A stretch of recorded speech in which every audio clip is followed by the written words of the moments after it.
Hello mga bossing, eto pa mga bossing ko ang isa sa mga pinakamaganda na dapat ay meron po tayo sa loob ng ating tahanan. Lalo na, papalapit na napapalapit ang 2024 Year of the Dragon mga bossing.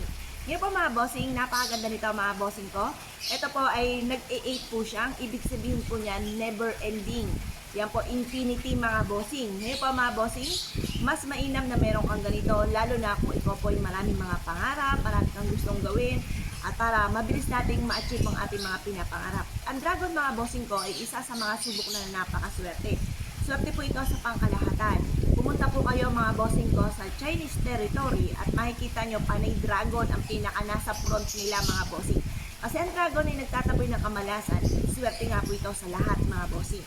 Ngayon pa mga bossing, kapag sa amin kayo nag-avail mga bossing ko, dahil lahat ng aming mga pampaswerte ay araw-araw po na pinauusukan. May kalakip dito na panalangin na siksik-liglig at umaapaw at